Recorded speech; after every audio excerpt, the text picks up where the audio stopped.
Baltic tensions, NATO's next nexus. The Russian invasion of Ukraine has increased tensions between Russia and NATO. Russia and NATO have put their material focus into the Ukraine and the Black Sea region, with the Russians in the form of direct military involvement and NATO pouring military equipment and aid to arm the Ukrainians. So it seems strange that both NATO and Russia are starting to look to the north away from Ukraine and to the Baltic region in the north. The question is, why are both sides putting focus in this region for a potential future conflict? During the Cold War, Germany was the focus of NATO and the Warsaw Pact, with it being the route that Soviet forces were expected to take in a war with NATO.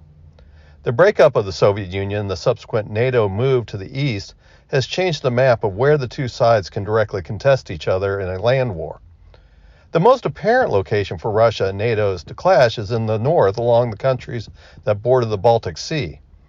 This is the only location that Russia and NATO have a common border, so it seems natural this would become the burgeoning priority for both sides.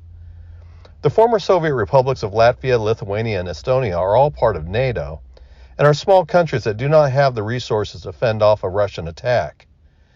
They have also been targets of Soviet aggression when they were invaded and absorbed into the Soviet Union in 1940.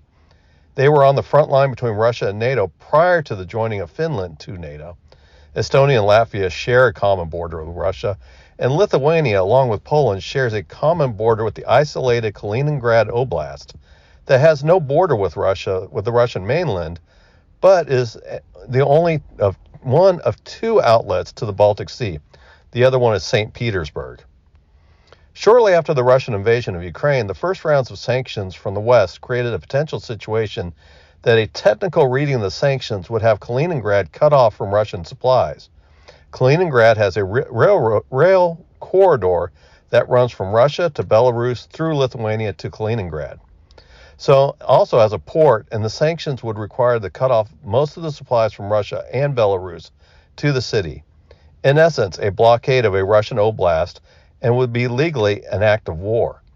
This was avoided by arbitrating the interpretation of the sanction language in a not-so-literal interpretation, but it is also a potential escalation point for both sides on edge.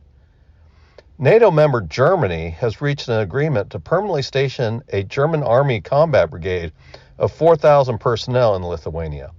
This is the first time that Germany has permanently stationed troops outside of Germany since World War II. Poland, which also has borders with Lithuania and with Kaliningrad Oblast, is also in a long-term armed forces modernization program and has taken an important position in NATO both through its location and its military commitment that far exceeds many of the original NATO members in Western Europe. The addition of Finland to NATO and the pending acceptance of Sweden has also strengthened the Baltic front and could even threaten Murmansk in the Russian Arctic northern regions. The U.S. has signed bilateral defense agreements with Finland, Sweden, and has one pending with Denmark that will allow the stationing of U.S. troops and pre-positioning of equipment within these countries' existing borders. The NATO eastward and northward deployments and the planned deployments indicate that NATO is reinforcing its common borders with Russia. It could also be an acceptance that any future conflict with Russia will not include Ukraine as a NATO member, though that is still to be determined. The Russians, for their part, both provoked and has responded to the NATO move northward.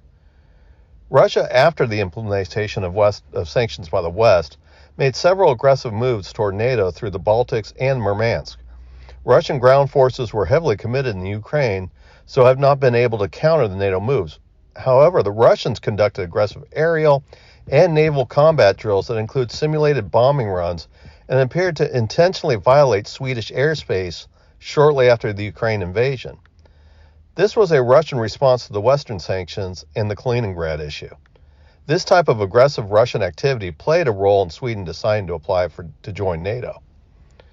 Russia has also responded to Finland's NATO membership by an intentional sending of migrants mainly from Somalia, Yemen, Morocco, Kenya, and Syria to cross Russian-Finland border to seek asylum.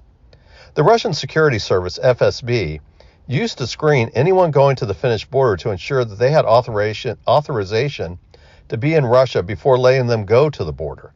Now the FSB is letting all those who come to the border to cross to the Finnish checkpoints. Finland has been responded by shutting down its border with Russia and accusing Russia of trying to destabilize Finland. This has also compelled Finland to modify asylum rules and to build a more robust border barrier between the two countries. The Russians have also responded by reactivating the Leningrad military district that will add more focus to the Baltic region. NATO and Russia seem to be making decisions in preparation to square off in the Baltic and the near Arctic in a post-Ukraine war environment. Is this NATO trying to deter Russia by signaling that its actions in the Ukraine could lead to a costly resumption of a new Cold War, with the Baltics being the focus? Or is this an attempt to start a military buildup on Russia's north and force it to split its forces away from Ukraine to meet the new emerging threat?